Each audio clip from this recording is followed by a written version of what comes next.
എത്ര കണ്ടാലും കൊതി തീരാതെ നാം കൗതുകത്തോടെ നോക്കി നിന്നു പോകുന്ന ഒരു വലിയ ജീവിയാണ് ആന.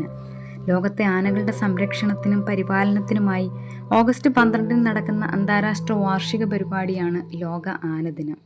കനേഡിയൻ ചലച്ചിത്ര നിർമ്മാതാക്കളായ പെട്രീഷ്യ സിംസ്, കാനസോസ് പിക്ചേഴ്സിന്റെ മൈക്കിൾ ക്ലാർക്ക്, തായ്ലാൻഡിലെ elephant reintroduction foundation secretary general KS ദർദരാനന്ദ എന്നിവർ ചേർന്ന് ആവിഷ്കരിച്ച് ആനദിനം ഔദ്യോഗികമായി പ്രഖ്യാപിച്ചു. ആവാസ കേന്ദ്രങ്ങളുടെ നാശവും ആനക്കൊമ്പിനായുള്ള വേട്ടയാടലും മനുഷ്യന്റെ ചൂഷണവും കടന്നുകയറ്റങ്ങളുമെല്ലാം ആനകളുടെ ജീവന് ഭീഷണിയായി തീർന്നു. ഇപ്പോൾ ഈ ദിനത്തിന് 65-ലധികം വന്യജീവി സംഘടനകളുടെയും ലോകമെമ്പാടുമുള്ള രാജ്യങ്ങളിലെ നിരവധി വ്യക്തികളുടെയും പിന്തുണയുണ്ട്. ഏഷ്യൻ ആഫ്രിക്കൻ ആനകളുടെ അടിയന്തര സാഹചര്യങ്ങളെയും ആനകളുടെ ദുരവസ്ഥ ശ്രദ്ധയിൽപ്പെടുത്തുന്നതിനുമായി 2012 ഓഗസ്റ്റ് 12 ലോക ആനദിനം ആദ്യമായി ആചരിച്ചു. വംശനാശ ഭീഷണി നേരിടുന്ന കരയിലെ ഏറ്റവും വലിയ സസ്തനിയായ ആനയ്ക്ക് മറ്റ് ജീവികളെ അപേക്ഷിച്ച് കൗതുകകരമായ ചില പ്രത്യേകതകൾ കൂടിയുണ്ട്. ആനയുടെ മൂക്കും മേൽചുണ്ടും ചേർന്നതാണ് തുമ്പിക്കൈ. തുമ്പിക്കൈയിൽ 44,000-ൽ പരം പേശികൾ ഉണ്ടാകുമെന്ന് ജീവശാസ്ത്രജ്ഞർ പറയുന്നു. ഉളിപ്പല്ല് കൊമ്പുകളായും രൂപാന്തരപ്പെട്ടിരിക്കുന്നു. 282 അസ്ഥികളാണ് ഇവയ്ക്കുള്ളത്. സസ്തനികളിൽ ഏറ്റവും ദൈർഘ്യമേറിയ ഗർഭകാലവും ആനകളുടേതാണ്. 630 ദിവസം, അതായത് 21-22 മാസം. ജനനസമയത്ത് ഒരു ആനക്കുട്ടിക്ക് 90 മുതൽ 115 വരെ ഭാരമുണ്ടാകാറുണ്ട്. ഒരു വശത്തെ കാലുകൾ ഒരേ സമയം മുമ്പോട്ട് വെച്ച് നടക്കാനുള്ള പ്രത്യേകത മറ്റു ജീവികളിൽ നിന്നും ഇതിനെ വ്യത്യസ്തമാക്കുന്നു. ആനകളുടെ മുൻകാലുകളെ നടയെന്നും പിൻകാലുകളെ അമരമെന്നുമാണ് അറിയപ്പെടുന്നത്.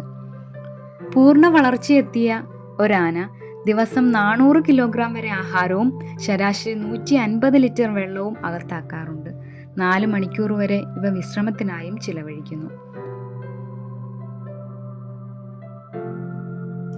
കാട്ടാനകൾ പൊതുവെ കൂട്ടത്തോടെയാണ് സഞ്ചരിക്കുന്നത്. ഒരു കൂട്ടത്തിൽ 30 ആനകൾ വരെ ഉണ്ടാകാറുണ്ട്. എന്നാൽ ഒറ്റയ്ക്ക് നടക്കുന്ന ആനകളെയും കാണാം. ഇവയെ ഒറ്റയാൻ എന്നറിയപ്പെടുന്നു. മറ്റ് ആനകളെക്കാൾ ഇവ അക്രമകാരികളാണ്. 40 കിലോമീറ്റർ വരെ വേഗതയിൽ ഓടാനും ഇവയ്ക്ക് കഴിവുണ്ട്. ശരാശരി 70 വർഷം വരെയാണ് ആനകളുടെ ജീവിതകാലം. ഇന്ന് ലോകത്ത് 3 തരം ആനകളാണുള്ളത്. ഏഷ്യൻ ആനയും ആഫ്രിക്കൻ ആനയിൽ തന്നെ 2 വിഭാഗങ്ങളുണ്ട്. ആഫ്രിക്കൻ ബുഷ് ആന അഥവാ ആഫ്രിക്കൻ സവേന ആന, മറ്റൊന്ന് ആഫ്രിക്കൻ കാട്ടാന. ഈ അടുത്ത കാലം വരെ ഇവ രണ്ടും ആഫ്രിക്കൻ ആന എന്ന ഒറ്റ പേരിലാണ് അറിയപ്പെട്ടിരുന്നത്. ഏഷ്യൻ ആനയുടെ ചില പ്രത്യേകതകൾ നോക്കാം. എലിഫസ് മാക്സിമസ് എന്ന ശാസ്ത്രനാമത്തിൽ അറിയപ്പെടുന്ന ഇവയെ ബാഹ്യഘടനയും ശാസ്ത്രപരമായ സവിശേഷതകളും അനുസരിച്ച് ഇന്ത്യൻ ആന, ശ്രീലങ്കൻ ആന, സുമാത്രൻ ആന, ബോർണിയോ പിഗ്മി എന്നിങ്ങനെ തരംതിരിച്ചിരിക്കുന്നു. ആഫ്രിക്കൻ ആനകളെ അപേക്ഷിച്ച് സൗന്ദര്യം കൂടുതലുള്ള ഇവയ്ക്ക് ശരാശരി 20 മുതൽ 21 അടി നീളവും 6 മുതൽ 12 അടി ഉയരവും 5000 കിലോഗ്രാം വരെ തൂക്കവും ഉണ്ടാകും. തടി പിടിക്കുന്നതിനും ഉത്സവങ്ങൾക്കും മറ്റ് ആഘോഷങ്ങൾക്കുമായി ഏഷ്യൻ ആനകളെ ഉപയോഗിക്കാറുണ്ട്. ആഫ്രിക്കൻ സവേന അഥവാ ആഫ്രിക്കൻ ബുഷാന വിഭാഗത്തിൽപ്പെട്ടവ കരയിലെ ഏറ്റവും വലിയ മൃഗമാണ്. വലിയ ചെവികളും നീളമുള്ള കൊമ്പുകളും ഇവയ്ക്കുണ്ട്. ആഫ്രിക്കയിലെ മഴക്കാടുകളിൽ കാണപ്പെടുന്ന ആഫ്രിക്കൻ കാട്ടാന ആഫ്രിക്കൻ ബുഷ് ആനയേക്കാൾ വലിപ്പം കുറഞ്ഞവയാണ്. ചരിത്രപരമായി പറഞ്ഞാൽ ഇന്ത്യയിൽ സിന്ധു നദിതട സംസ്കാരം നിലനിന്നിരുന്ന കാലത്ത് തന്നെ മനുഷ്യർക്ക് ആനകളുമായി സമ്പർക്കം ഉണ്ടായിരുന്നു. പിൽക്കാലത്ത് ഉടലെടുത്ത രാജ്യങ്ങളിൽ കരസൈന്യത്തിൽ ആനകളെ ഉപയോഗിച്ചിരുന്നു.